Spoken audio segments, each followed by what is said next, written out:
Welcome to Nightlight. Step away from the mainstream and gather around as we enlighten the world and our realities and travel this cosmic journey we call life. Join us as we share with you and provide that beacon that can guide us all to a better way.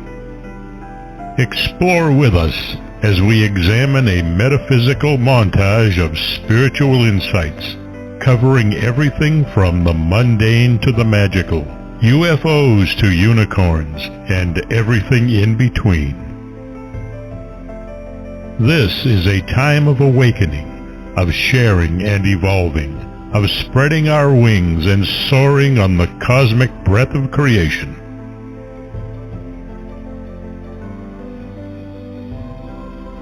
Come and join with other light-minded spirits as we weave our lights together to seek understanding, enlightenment, and with a little luck, some wisdom.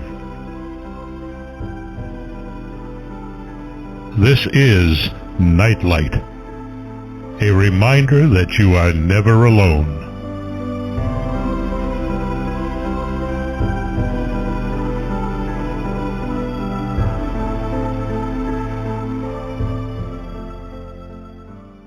Welcome to Nightlight, everybody. Thanks for joining me today. It's going to be a really exciting show, as they all are when we have Mary Joyce on with us.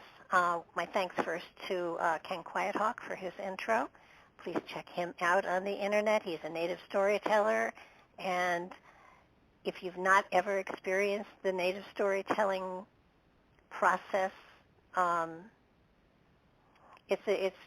it's an amazing way of keeping track of history and cosmology, and it's a great way to pass information from generation to generation to generation. Certainly better than the written word, and it came about before the written word, so it's something everybody should be aware of at the very, very least.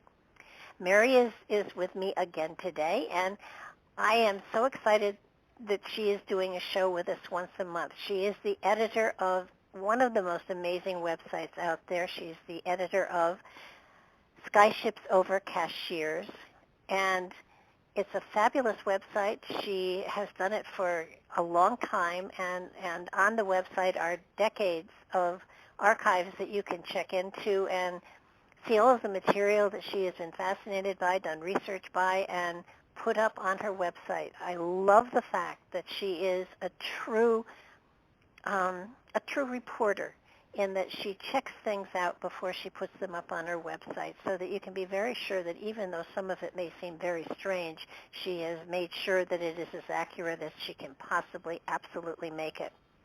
And she finds topics that are so eclectic that literally from UFOs to unicorns and everything in between. And her fascination for all sorts of different topics is very evident when you look at the website. It's a joy to read, and as are the 4 books that she has also published. So please check them out on Amazon and check out her website, but wait until the end of the show, please, because as fascinating as the website is, she is even more so. So welcome to the show, Mary. Hi, it's always good to talk to you. How you doing? Oh, I love talking to you. I've been doing great. And your suggestion for going into the little people for today's show topic was a really great one. And, you know, when people say little people, everybody thinks of midgets and dwarves. And that's not what you're talking about. So let's get it right out here on the table, exactly what the little people are that you're talking about. Well, you and I have talked before, and I'm sure that your listeners can find it in the archives. We've talked about my book called Cherokee Little People Were Real. And this time I'm going to tell you that if I had known as much then as I do now, the book title would have been slightly different, because it was in the past tense. Cherokee Little People Were Real. Because I came out with this book, people realized that I was taking the subject seriously, and I've been able to connect with people and their stories and their witness accounts, and sometimes even evidence of little people living today. So I thought it would be kind of nice to focus on that, and if anybody wants to find out about the original book, again, it's got Cherokee Little People Were Real, and I know you have a show in your archives about it, so they could look for it there. Absolutely. So Yeah, I thought I'd just start out with one of the fun little stories that I got from a woman when I talked to her. She was 29 at the time, very shy Cherokee woman. She never would have talked to me if we hadn't had a mutual friend, and that mutual friend testified that I, was above board and honest and all that, so she decided she would talk to me. And she told me several stories, and one of them I thought was especially cute. Her family keeps a trailer up in a remote part of the reservation, and they use that when they have family picnics and get-togethers, and they use the trailer to cook in and to also use it for the restroom. Well, at the time when this woman was a young girl, the kids were out there playing hide-and-go-seek, and she decided on one occasion that she would go hide in the shower of the trailer. So she goes in there, she pulls back the curtain, and and I'll say this in her words, he looked like a man, a tiny man. He was toddler size. He was wearing jeans and had dark hair that was straight cut like Mowgli from the Jungle Book. And so he just jumped out and gave her a great big grin, scared her to death. She went running to her daddy. But I thought that was an experience that was emblazoned in her memory, and I thought the description of the little man looking like Mowgli from the Jungle Book is something that many people can relate to. Uh-huh. And that wasn't her only story. Oh, my. Yeah, she actually gave me 3. And she has an aunt and uncle that live in Snowbird, North Carolina. This is even more remote than the reservation, which really isn't remote anymore. And there are more full-blood Cherokee living in Snowbird than there are on the reservation, if it gives you an idea of how different it is. So Wow. she was going to visit her aunt and uncle down there.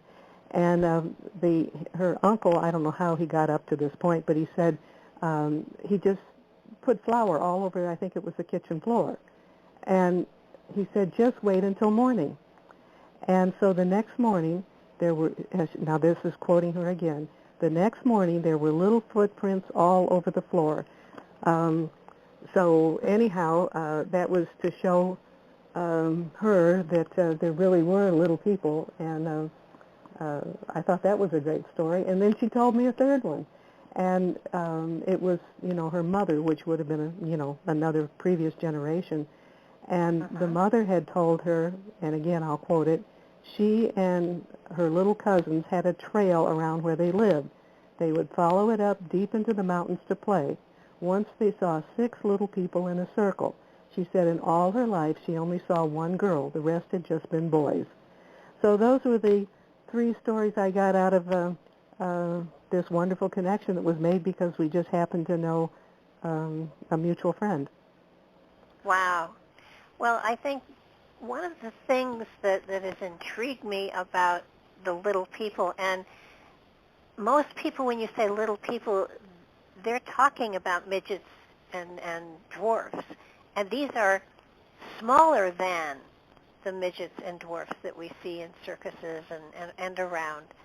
And yeah, people get it confused. They sometimes think that they're fairy size. They're not that either. They're typically like 3 feet or just under 3 feet tall, and they're perfectly proportioned, so they're definitely not dwarfs. Yeah, and that's what I have felt the presence of little people.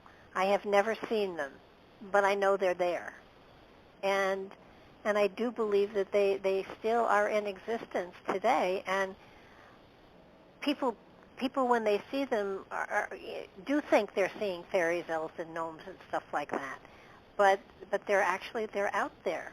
And I think it's really important that people be aware that things that have been kind of shoved aside into myth and fable have a real relevance in the fact that they did exist. And like when we spoke last, the little people were all over the state of Tennessee, there have been huge graveyards that have been dug up by farmers that are these small skeletons that are little people, and apparently, according to archaeologists and stuff like that, they existed at the same time the giants did, which would take them way back in history, but they, just as giants still exist today genetically, so do the little people still exist today, and it does feel as though they do stay out of the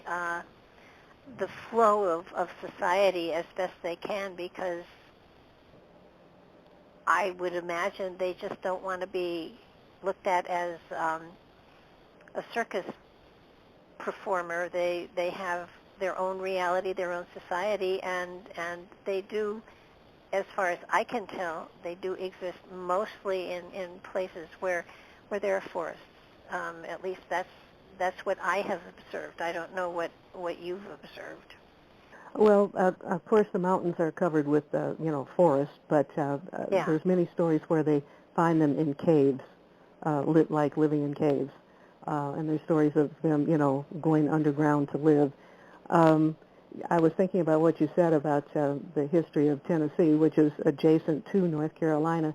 And there's a man, John Haywood, and he's known as, quote, the father of Tennessee history. And he said that the graves that were found in Tennessee were only about 2 feet in length and 14 inches broad and 16 inches deep.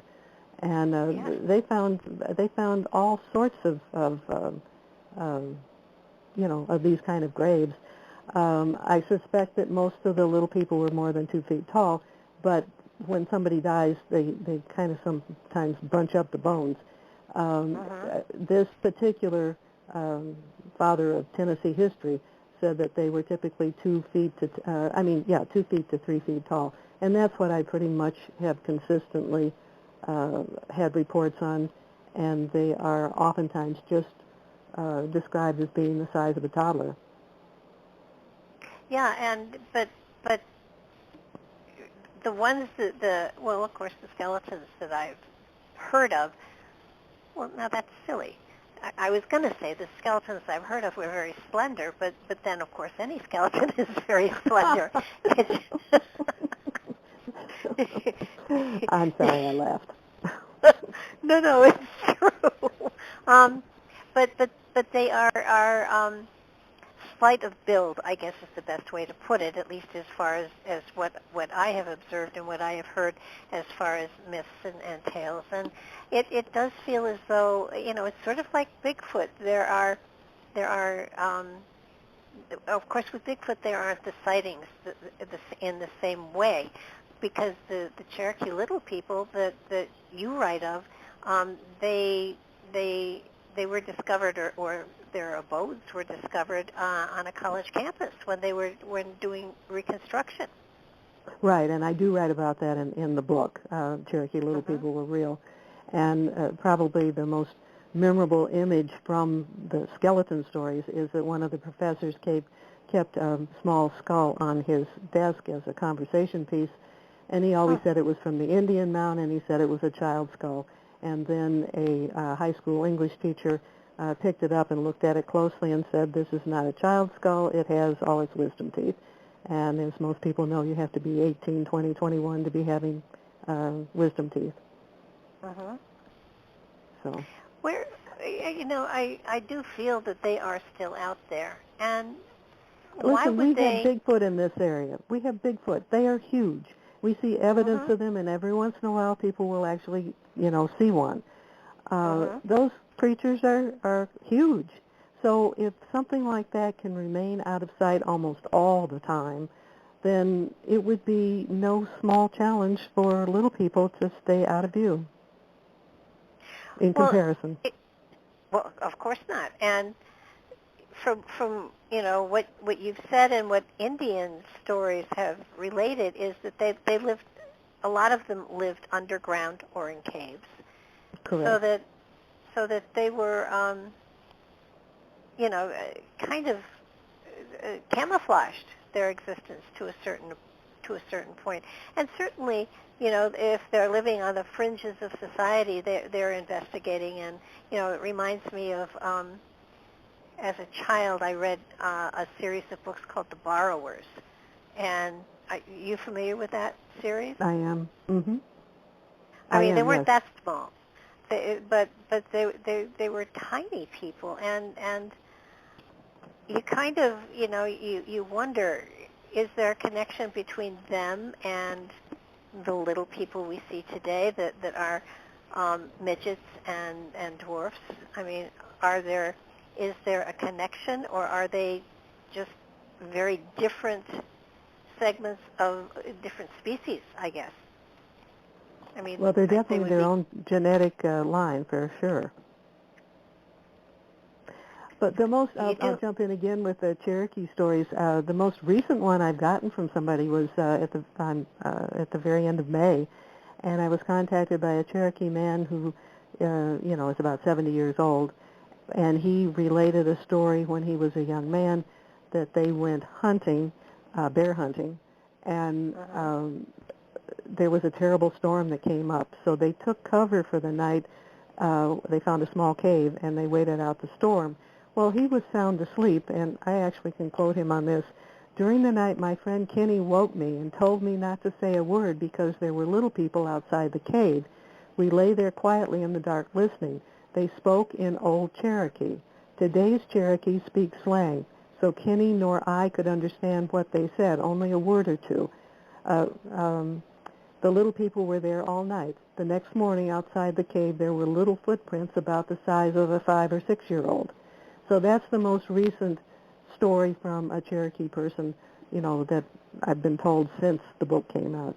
And if it hadn't been damp, they probably wouldn't even see the footprints because, little people don't weigh much, and they're not going to press down and leave heavy footprints like a Bigfoot would do. So the fact that the ground was wet made it possible for them to see the footprints. I know that there are stories, the Ojibwe, they have stories of little people.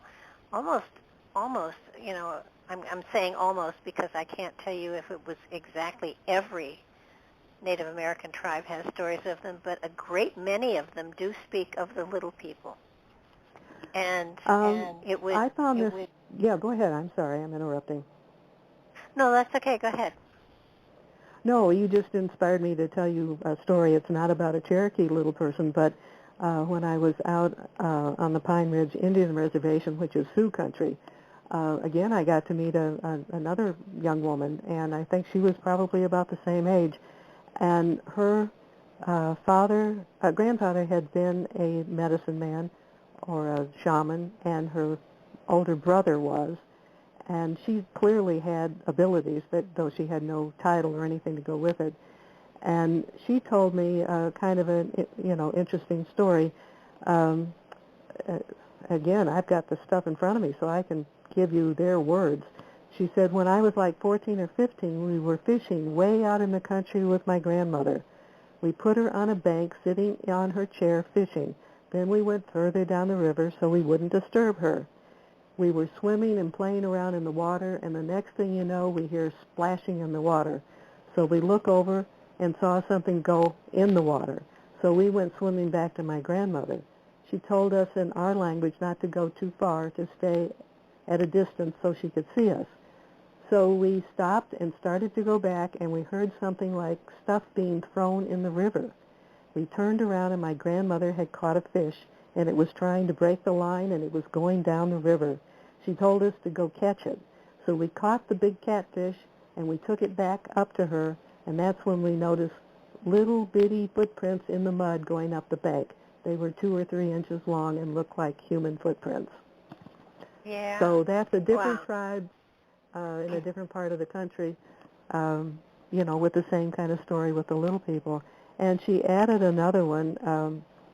Her brother-in-law and his buddies were on the same creek and at another time, and they found a little cave in one of the banks of the creek or the river, and they went inside and they found little drums and bows and arrows and a quiver or an arrow case, and they took them, and they went to show their grandfather, and the grandfather told them to, take it back and to leave their stuff alone. After that, they had a little bit of trouble with the little people. They found their pigs and chickens dead, and that sounds really terrible, but you think about the size of the people, and they want to make sure the big people don't mess with them and their stuff. You can almost understand why they might have chosen to do that. Absolutely. And in all actuality, if they did make themselves known, they would lose their freedom. Probably. We'd create preserves for them, and then there would be tours, and then they would be like in a zoo. The great wisdom for them not making themselves known.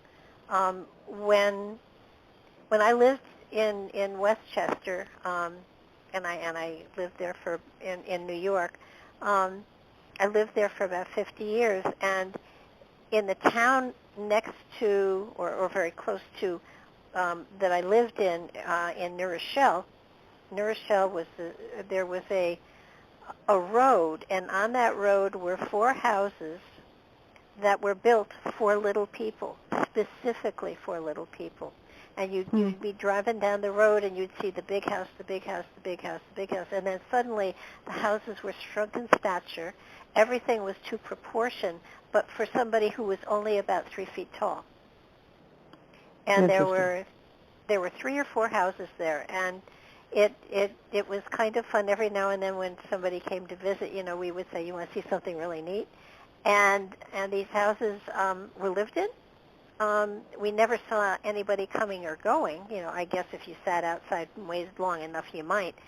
But everything was shorter. The doors were shorter. The windows were shorter. Everything was proportionately shrunk down to size, so that the doors were only about 3 feet tall.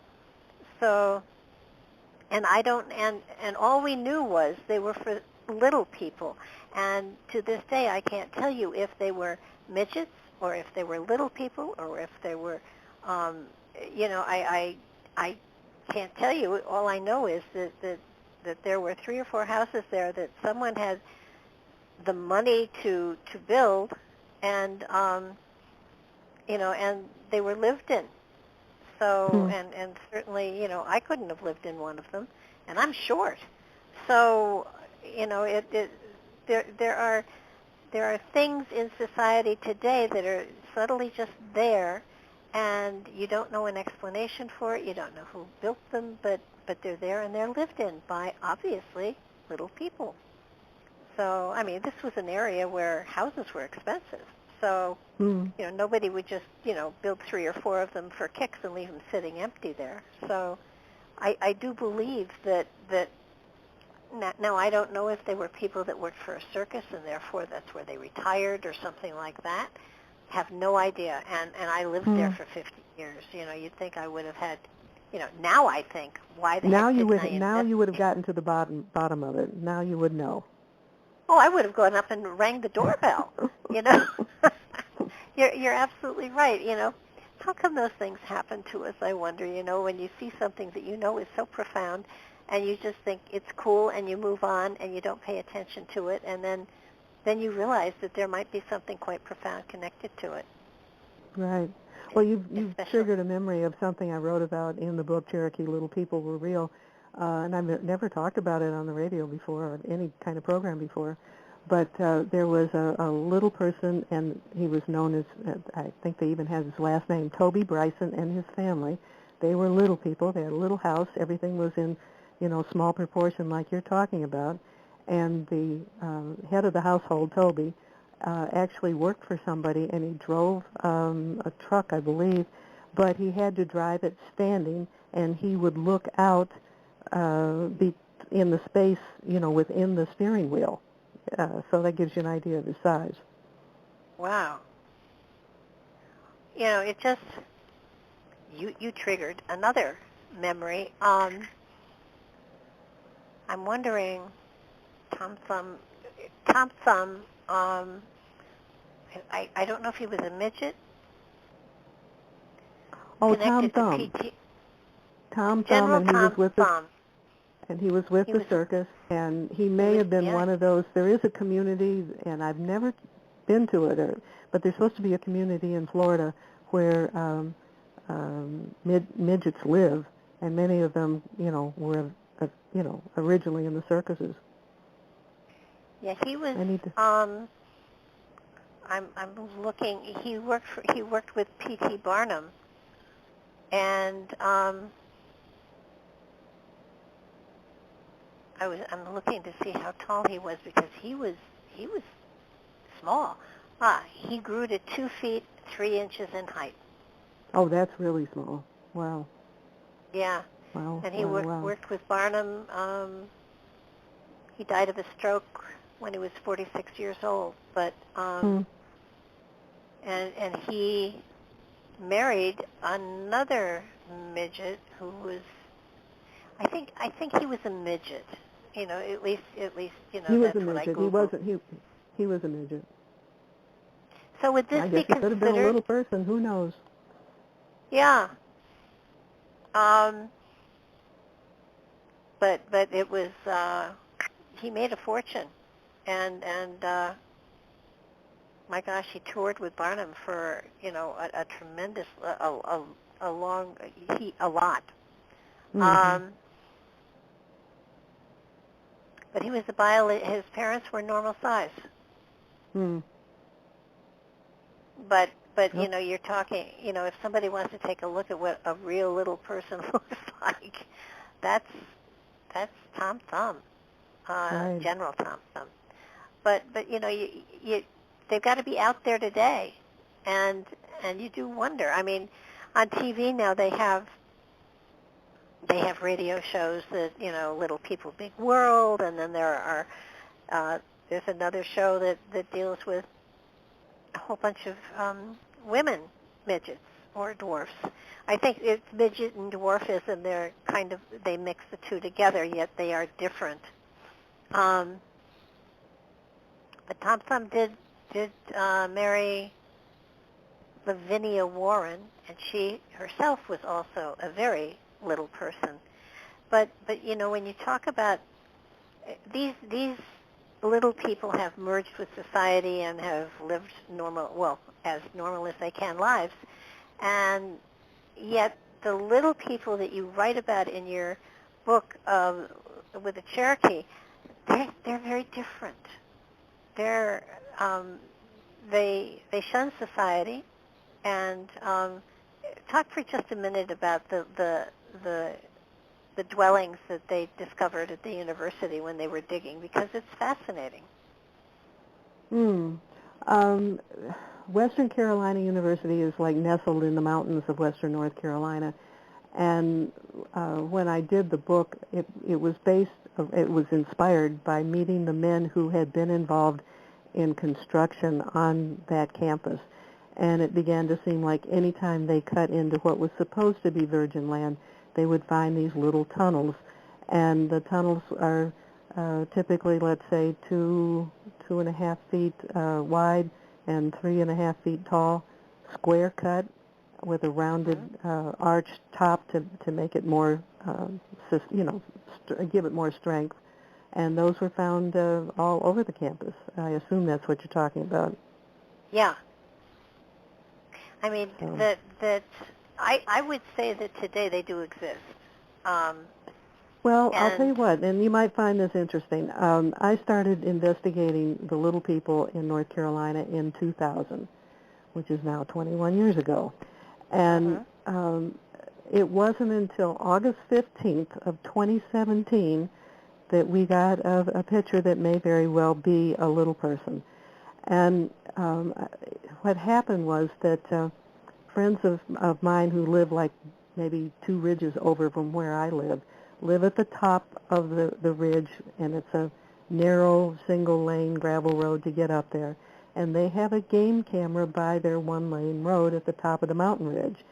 And some kind of a bird or something triggered the game cam to go off, and off in the distance there is this little figure. And the couple debated among themselves whether they were going to share it with me.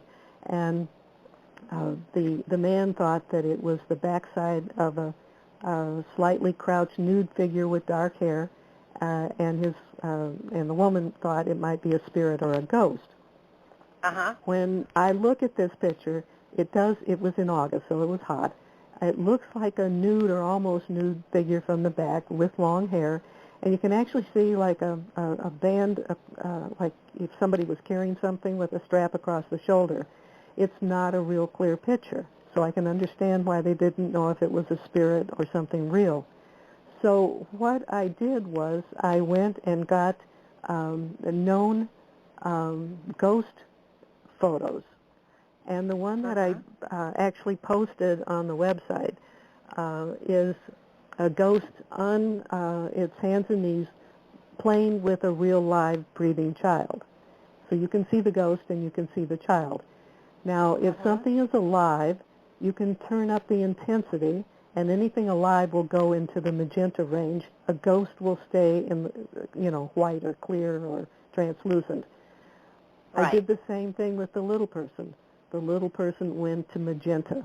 So that told me it was something living and breathing and not just a spirit in the woods. But that was 17 years after I started investigating this stuff. That's how difficult it is to get any kind of an image of a little person. Well, let's face it, they do blend into the scenery really, really well. Now, these were wonderful friends because they went and measured it. The man went out to the tree where they saw the little person, and he kept hunkering down until his wife could tell him that it was the same height as where the little person had been. And then he used a tape measure, and it turned out to be 3 foot 3 inches, which again falls into that category that we think of with the little people. Yeah, I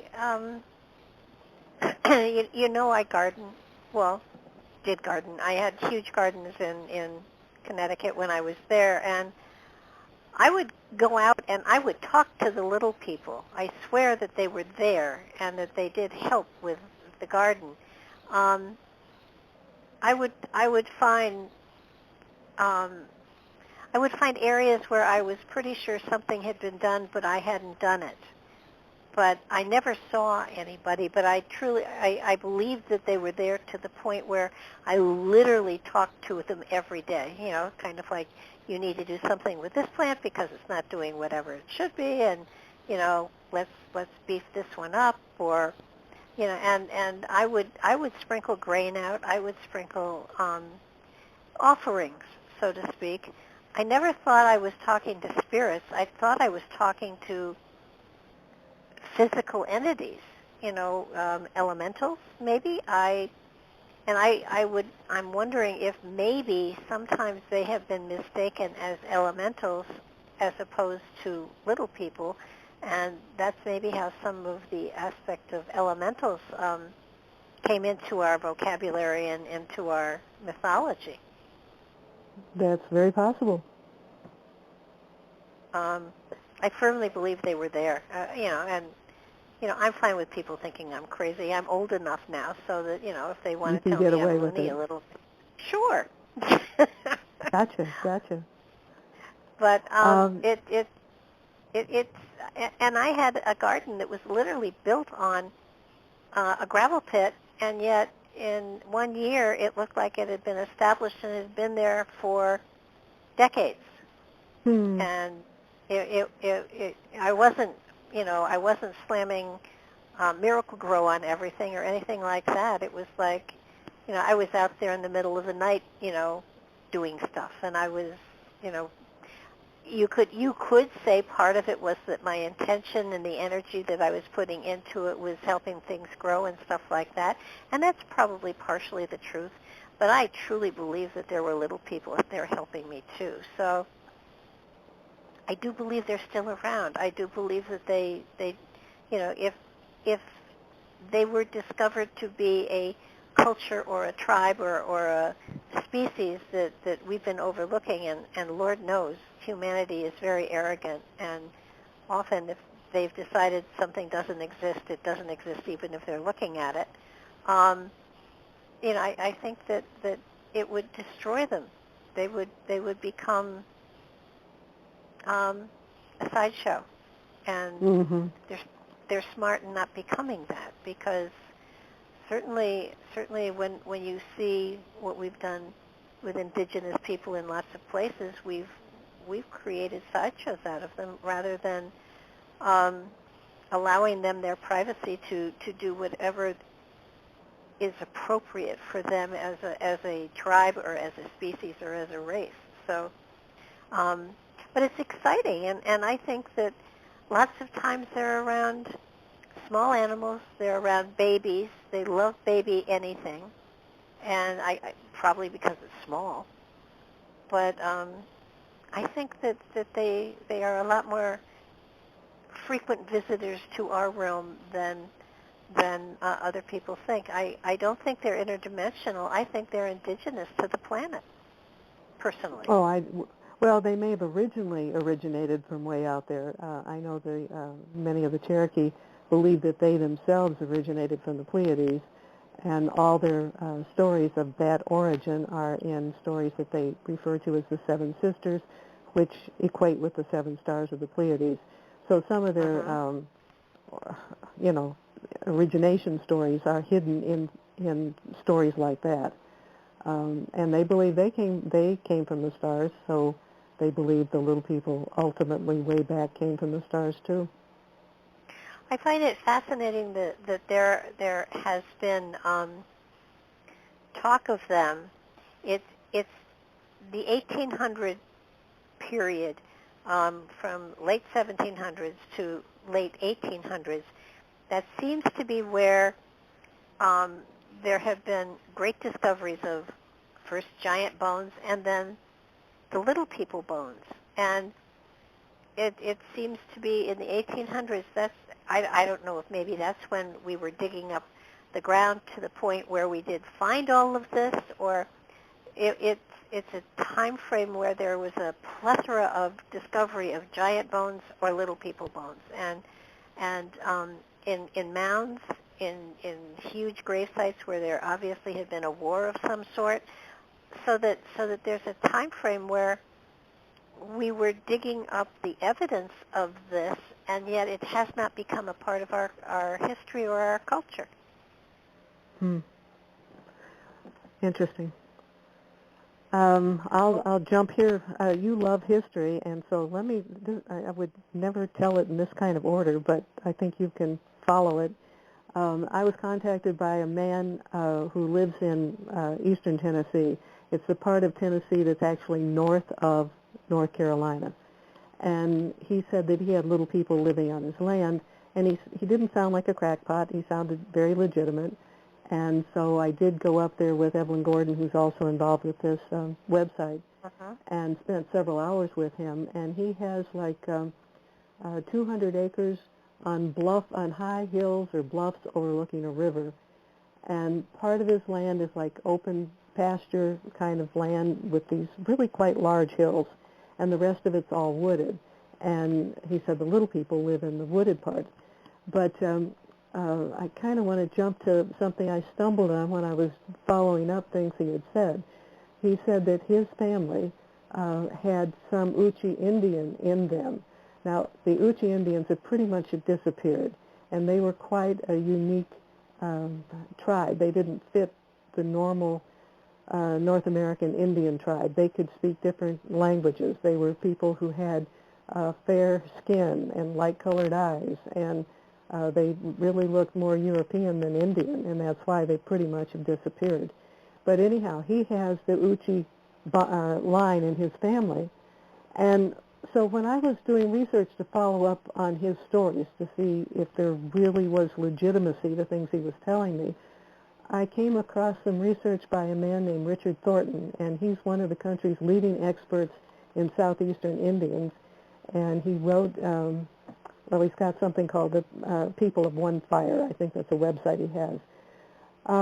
He had just discovered and had just posted that back in BC time, like 2500 BC, somewhere along in there was a massive flood in Ireland, western France, and western Spain, and many of the people fled the country because they didn't want to drown.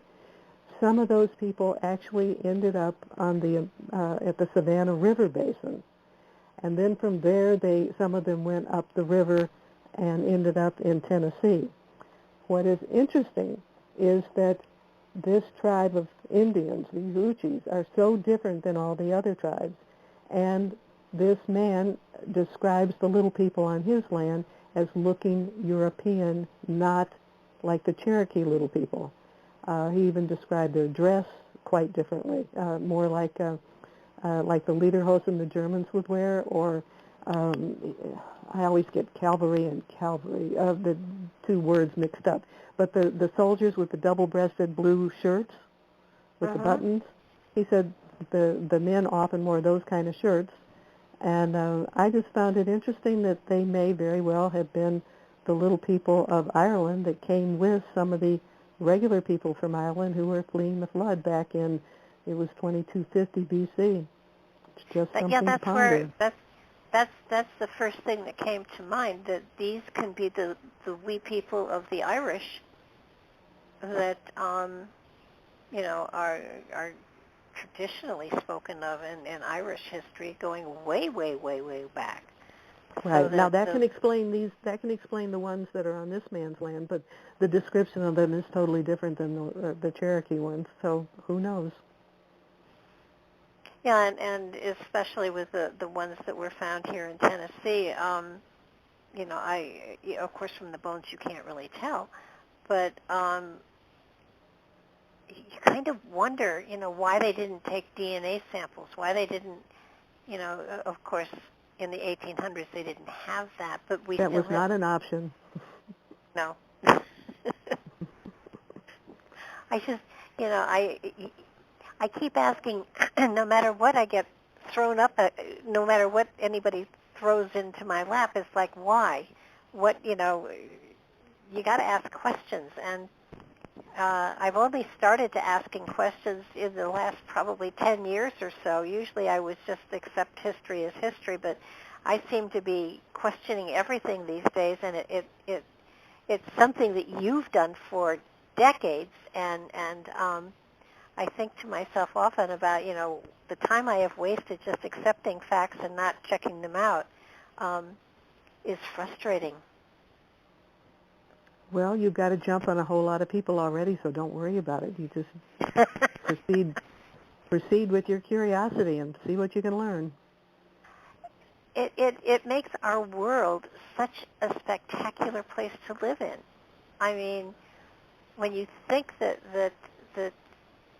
you can prove there were giants, you can prove there were little people, you can prove so much stuff that 100 years ago you couldn't. And it does change the dynamics of the possibilities and the potentialities that exist today. It's exciting. And, it is. And the little people, I am fascinated by them. I would love to find a place where there was a feeling that they actually frequented, and not so sure I put out cameras as much as I would, put out offerings, and it's what you did with the gifts that you did with Bigfoot. The wonderful experience you had with the fact that they would take a gift and then they would return it to you so you could give it to somebody else. I mean, what a fabulous thought. I know, and Joan Ocean, who is the dolphin expert in the world, she had encounters with Bigfoot here in this country when she was visiting, because she lives in Hawaii all the time. And one of the women that she knew there made a muumuu, with those kind of, I don't know, house dresses type things that were popular a bunch of years ago, and made one for one of the Bigfoot women. And there were other Bigfoot women, so she, I may have this story mixed up a little bit, but it's like she was going to make more, and it was like one, just one, that's enough. And there's been other occasions where, more is not needed. It's just the basics. And we come from a culture where everybody wants more. Yeah. You want another story? I think the other thing I wanted to mention, well, yes, but there is also, there's a mythical clan of Hawaiian people known as supernatural stoneworkers, and they are considered to be little people. Are you familiar with that? Yeah, and I don't know if the name will come to me right away. It starts with a K. Pooh. It won't come to me right now. Just the way it is. But yes, they have a race of little people in Hawaii, and there's a story that I'll never be able to tell because the family wants their privacy. But there is I got to meet a little person, and genetically, her mother was Cherokee and her father was Hawaiian. So all we could think of was, perhaps a recessive gene where there'd been a mingling with the little people, and when the two came together, they had a child that was like a little person. And they never would confess any of this to their pediatrician or to the doctor because this person had did not have the immune system for our kind of germs, and so she couldn't last very long in school. She'd have to learn from home. There were other things that were kind of unusual, and if the doctor had been told a little bit about the genetics, if he would be open to this, it might have explained some of the things. She couldn't stand bright lights and would always wear the sunglasses. And the early stories of the little people are being underground, and the original stories were that they were called the moon people by the Cherokee because they would only come out at night to farm their collect things from their garden because the light bothered them. So the fact that she just didn't want to go anywhere without sunglasses made you wonder if that just kind of gave support to it also. Well, I can tell you the name of the little people in Hawaii was Kauai. Kauai? No, I know that's not the way it's said. Okay, well, I don't know how it's said, but it's Kauai. Kauai. Kahuni? I don't know. I don't either. They were also called We're Travelers. But there are legends and stories of little people in every culture, and it's a fascinating topic, and in Scotland too. There's it's fun. When you have children, you want to give them the magic of your environment, and I always used to tell my son about the little people, and they would be watching, and if he didn't put his socks away, that they'd steal the socks and stuff like that. I made up stories, but yet the little people came to mind for a reason because I'd heard of the little people when I was growing up, and we lived in Minnesota for a number of years, and we were on a ridge that overlooked the Mississippi, and it was just woods from our house down to the Mississippi, and it was a long way. And I know that there were times when my mother would say to us, the little people have been around, we've got to put out food for them, and the food was always gone. Now, I didn't know if raccoons ate it, or if the cat ate it, or the dog ate it, or if the little people got it. But the element of little people has been a real part of my life, since ever I can remember. So I do. Well, the stories around here with the feeding of the little people, there are still some today among the Cherokee who will put food out for the little people, and I hear stories that if they forget to do it, that suddenly pebbles will be thrown on their roof as if to remind them that they've been forgotten. So that fits in with your stories too. Yeah, no, it's really you know, life is full of magic if you let it be there, and I think this is, I think they're real. I do believe they're still around, and I think that they've done a great job of hiding so that we haven't corrupted them. Um, Obviously, they don't have iPhones and stuff like that, so that they are one with nature, and being one with nature means that nature really protects them in many ways. But I think it was a good idea for you to bring this topic up, because this is something that is still with us today. This is not a part of history. This is something that is still very much alive and well here in our world today. And like Bigfoot, um, it's remained elusive so that we can't corrupt it. And it really, it speaks to the magic of the planet and what life is. And I think that stories of the little people and stories of Bigfoot, and especially I have to endorse like heck your book on Bigfoot, and it's beyond. Is it Bigfoot Beyond the Footprints? Is that the name of the book? That's correct. Um, One of the best books I ever read. It's a coffee table book so that you can read through it in one day if you really want to spend wonderful time with it, and have Kleenex handy because you'll cry because some of the stories are so sweet and so beautiful.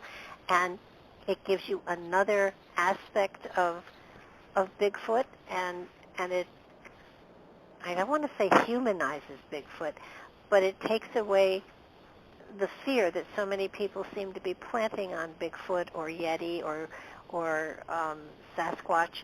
I mean, you have hit upon an aspect of this culture that I don't want to say humanizes them, because it doesn't humanize It humanizes, no, it does, but only in the good sense. You know, right now Yeah. we humans are acting really bad, or too Yeah. many of us are, and so it's almost an insult to say you're acting like a human. But if you think about the humanity of humans and being kind and taking care of each other and that type of aspect, then it applies. And that book does reveal that type of humanity in the Bigfoot. Well, I truly believe that historically speaking, everything seems to be traced back to the last ice age. And I would think that maybe the little people in Bigfoot came from before the last ice age, possibly a time when culture was kinder and gentler, and there was not the aspect of war and power struggles, where we were one with nature and one with each other. And in those kind of times, if that kind of society ever existed, I would think that we lived in harmony. And it feels to me as though Bigfoot and the little people are still harmonious within themselves. And certainly when you read your book on Bigfoot and how they helped soldiers, they helped to heal people. They had far more genuine, giving, loving, kinding spirit than a lot of humans at the time. And you know, if I were a Bigfoot, I wouldn't want to be, a member of society. But when you think about how they try to chase people away, they throw rocks and they throw sticks. They don't have guns, and they don't hurt people, and they don't attack people. And if they do attack, they throw rocks, for Pete's sakes.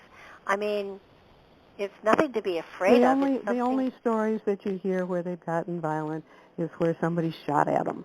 You know, they don't much care for that, and I don't think that we would either. No, but still, there's not, they haven't ripped people, limb from limb or anything like that. There's no reports of that. So, why people are out to try to capture one or, kill one, and one of the cool things in your book was that from some of the fur, they were able to detect the DNA and, right. and tell the people what the DNA was. That was the research of Dr. Melba Ketchum. She took a lot of grief when she first did that. was ostracized by the academic community or scientific community. Since then, there have been people with, medical type credentials or scientific credentials who have said that yes, she was right. And based on the DNA, she found, and the other ones did too, that the maternal side of the Bigfoot is human, and the paternal side or the daddy side is some unknown primate, and they can't match it up with anything else. That is more difficult to find because, like, if you take DNA, take the hair from a Bigfoot and you send it off to have it analyzed, if it doesn't have the root connected to it, they won't be able to get the paternal DNA because that's only in the nuclear part of the cell. And so anyhow, it's half human, so I sometimes refer to them as our distant cousins. Well, I think that the society as a whole has to be re-educated, hopefully, into a kinder, gentler time. And certainly it's not current, but I have great hopes for society. I truly do. And but your book on Bigfoot, probably the best. I mean, I've given it as gifts because it's such a beautiful, beautiful book and story. I appreciate you saying that. Thank you. Well, it is. And your website, I just noticed the time. Your website is Skyships Over Cashiers. It is a fabulous website. It has articles on just about every topic known to man, and then some. You've even become cosmic because you're looking into Mars and the moon and all sorts of things. So you do go UFOs to unicorns and everything in between on the website, and the material there is just so fascinating and so well documented that it's a pleasure to read through it. And the archives, you can get lost in your archives, for Pete's sakes. You have decades of archives there. Sometimes I have trouble relocating something I've written. I know it's there, and I don't remember what year it was or where it was, so I spend a lot of time digging myself trying to bring something back up. I want to end real quickly with a cute story. Sure. The man in Tennessee, let's see if I can tell it fast, he had men working to put up fences around his pasture land, and one day they just ran off, and they never came back. He thought something was really, really wrong. And they clearly were from another country. If I had to guess, I would guess they were probably Mexican. I do not know. But they had language limitations. And they had heard singing in the fog. And he had talked about how when it's foggy, the little people will go up to the top of one of his hills. And it's a big hill. I went with him in the truck to get up there, so it wasn't like an easy climb. And there was still a ring where you could see where they would do their ring dance up at the top of this hill. And these guys were freaked out because, they heard the singing from the fog. When they asked him, they were afraid he was a wizard, and they started to ask him some questions when he ran into them in town, and that just scared him all the more. So he wasn't the only one that heard the little people singing. And when we were up there, it's not real clear, but you can see a little footprint beneath the big tree up there. Again, it was kind of dry, and if it's dry and they're little people, they don't leave much of an impression. But I got to see the path to the entrance to where they go underground. He tells about the teenagers are the ones that cause the most mischief. They'll get up in the tree and then swing down so they're looking right in your face. They do that with him. I don't think they would do that with most people. But oh, how cool. How very cool. So we'll end with that one. That is exciting. Well, yeah, and thank you so much for being here again and sharing your information and your website and your work with us. Always, always, always a joy to talk to you, and thank you so much for being here today. Okay, you have a nice rest of the day. Take care. You too. Bye-bye now. And thank you, everybody, for being here. Please visit us on YouTube and on Rumble. And if you like what you see and like what you hear, please subscribe, because that's how we know you're out there, and that's how we know that we're giving you cool things to think about, to touch into, and to investigate. Have a great day, everybody. Bye-bye.